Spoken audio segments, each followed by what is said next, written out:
Welcome to the video. Before we begin, if not already, please take a moment to subscribe. It helps out the channel a lot. And click the bell icon to receive notifications when I upload. Comment your little heart out. And most of all, please enjoy. Now back to the video.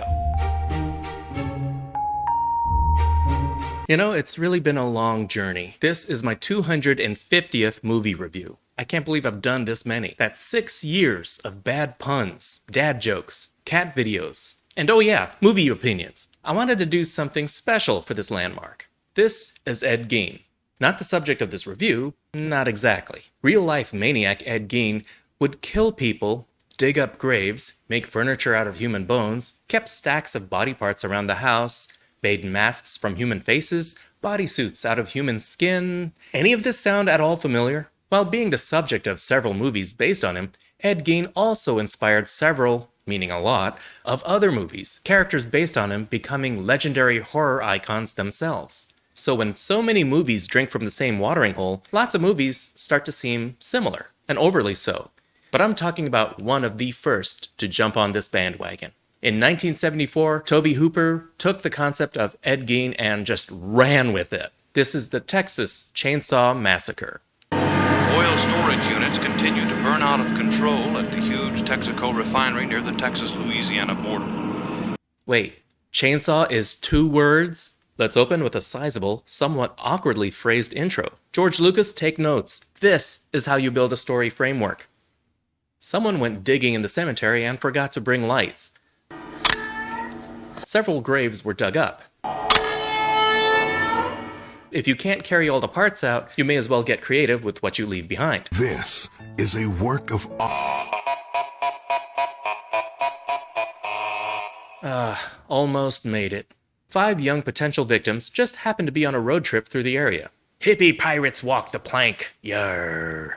This is Franklin, taking a roadside bleep. Don't watch, he can't go if you watch. We can see your pee-pee. I guess he forgot the parking brake. Go!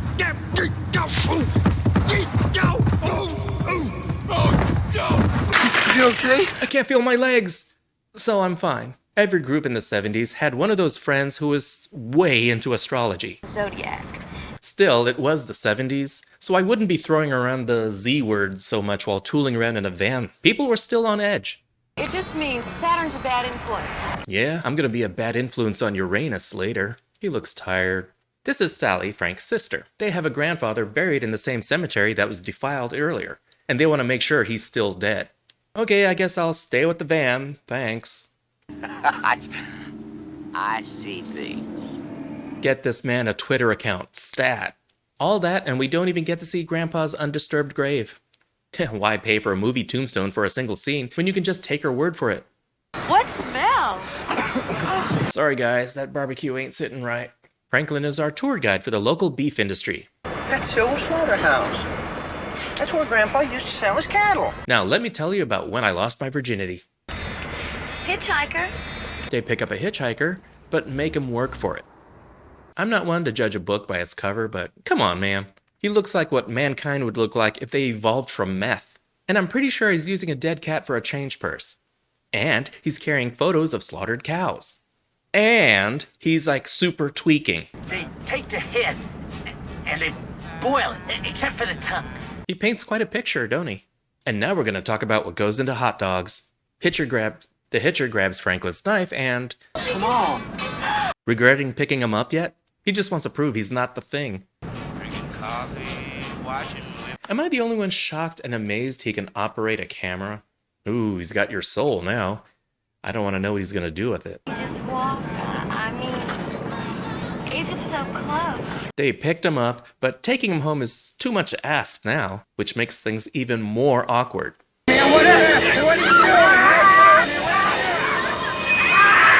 And they finally kick him out. They're out of there like a shot. I said they're out of there like a shot. Like a shot. Yo, it's the pedal on the right. You watch. This will be James Franco in 10 years. Okay, 4 years. Oh, this is the second worst injury I've ever had. Hey, look, another hitchhiker. No! Oh, your horoscope says you'll get slashed and cry like a bitch about it. What a nice day. There's a beautiful sun out. Hey, where'd it go? Witness the birth of a trope. the creepy gas station. Would you fill her up, please? I got no gas. So it's ass or grass. At least her windshield will sparkle. This guy's been thrown down a hill, slashed. He's the last person on Earth who should be playing with knives. Hey, I bet that's some of that guy's blood. Oh, that's blood, all right. Huh.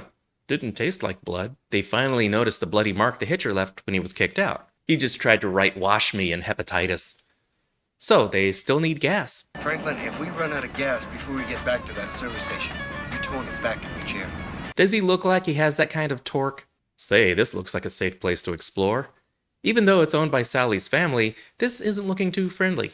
Another trope, people exploring places that just scream go away. What do you think of the wallpaper? I think it's seen some better days, personally. No, these animals used to taunt me to sleep last room. They're so easily amused. Is he trying to smoke a chorizo? I love it when the sausage comes together. The others check out the old house, where the daddy longlegs have loud, pulsating orgies.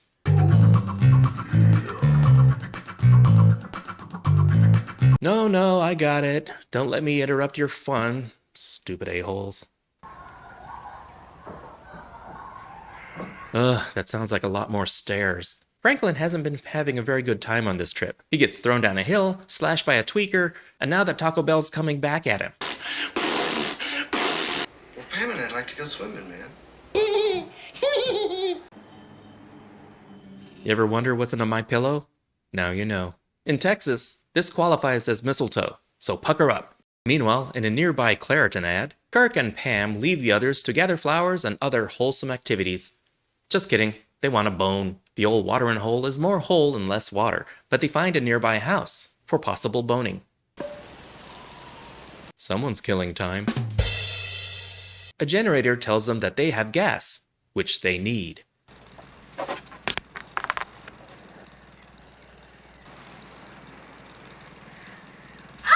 But you can trade it in for $1. Kirk goes in to barter for some sweet, sweet fuel. At least he knocks before breaking and entering. Hello!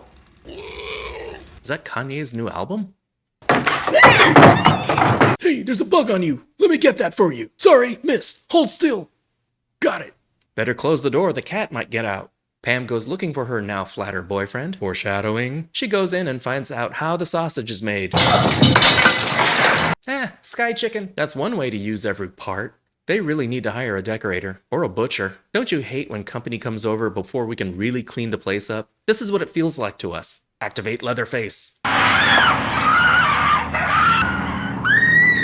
said hang around. It's always sad when a young girl turns to hooking. Binford 3340, 40cc 2-cycle engine, more power and easy to clean. In the kitchen, Leatherface. You can't get blood out of the subfloor. Are you mad at me? Yes. I think we should see other siblings. Jerry searches for the others. Hi, I'm looking for my friends, a man and woman, last seen in one piece. Nobody can resist weird noises, apparently. Nothing adds class like a big skull collection. Don't open the freezer. Don't open the freezer. Don't open the freezer. If you've seen Hoarders, don't open the freezer. Hey, there's something on your...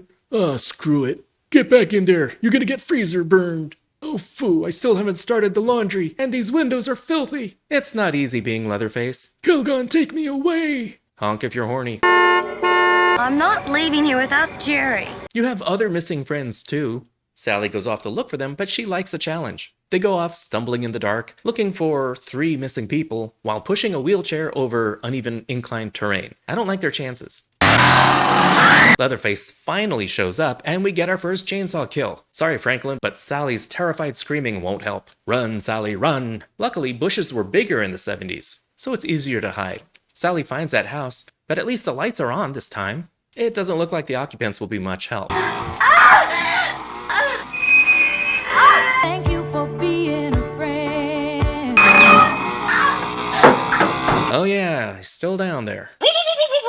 Still, outside would be preferable. Sally makes it back to the gas station. Maybe they'll have gas this time. There's nobody out there now. Tell Daddy about it. There's no phone here.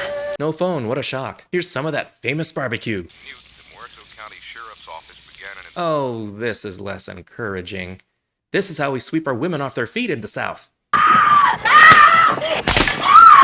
Room! Shake, shake, shake the room! She's knocked out and tied up. It's our old friend the Hitcher. By the way, he's the one who did all this at the beginning. Leatherface has been busy prepping the rest of the kids.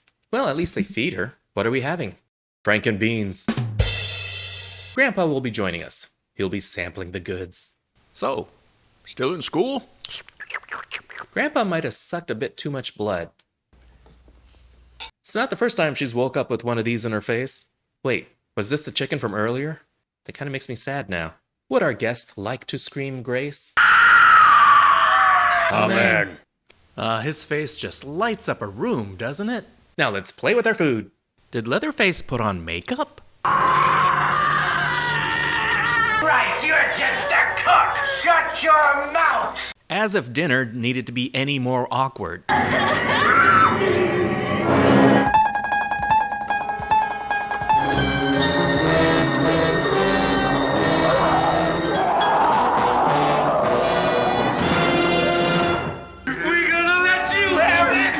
Except I think he died already. They're gonna let Grandpa have a whack. He can barely hold up his own head, much less a hammer. Come on, Grandpa, you did so well with the piñata this morning. Oh, that's just cheating.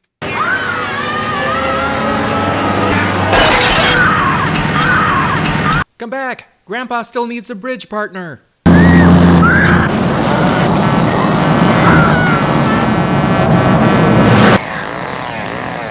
Trucker's like, nope.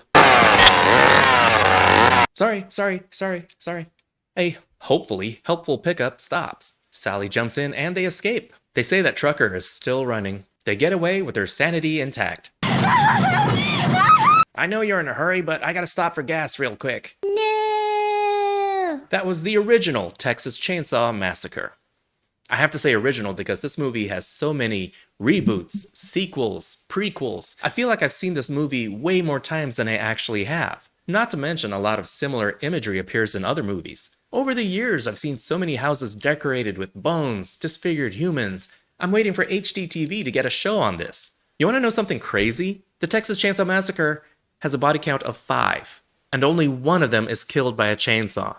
Kills one victim with a chainsaw. Of course, this changes in later installments, but the OG is surprisingly light in chainsaw murder.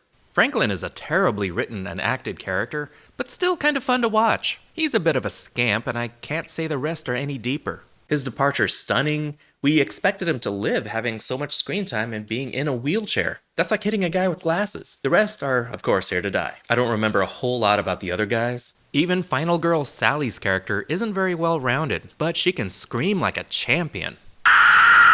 The birth of a horror icon. Leatherface isn't about catchphrases or attitude, nor does he toy with his victims. He's a relentless force that just murders everything in his path. Whether he's holding a chainsaw, meat hammer, or a charming smile, Leatherface is a force of freaking nature. It was the template for an entire genre, the inbred cannibalistic killer family film. Does this qualify as a family film? Families come in all shapes, right? This movie may have been among the first to bring us homes decorated with human bones. Ed Gein actually did this shit, but Texas Chainsaw Massacre put this in front of an audience. It looks way too familiar these days, but I still gotta give props to the OG. It's not fair to hold what came after it against it, but I still can't help but notice the similarities now. The acting is pretty decent for this genre, a bit over the top, a bit campy. The kills are especially frightening. This one stuck with me for a while. Maybe it's the flopping around, it was just disturbing. With such a low budget, Hooper had to get creative, and sometimes less is scarier. Borrowed heavily from Ed Gein, Tobe Hooper still gives the story its own life and lore. A cautionary tale of not picking up hitchhikers, going into dark places, playing with knives, and of course, sex. And not having enough gas in the tank. Can't stress that enough. But this feeling of doom hangs over everything very early on. Just hearing the chainsaw revving up in the distance, you know you're in deep shit. The Texas Chainsaw Massacre is 4 Bs. It's not perfect, but it's close. The raw tension, intensity, and emotion really burns this movie into your nerves. The sequels and prequels vary in quality, but there's no topping the original. Thank you so much for watching. Thank you for sticking with me through 250 of these, and maybe we can get through another 250. Like, subscribe, comment the bell, you know the usual YouTube stuff. This is theNewBee, and I'll see you later, kids. Toodles.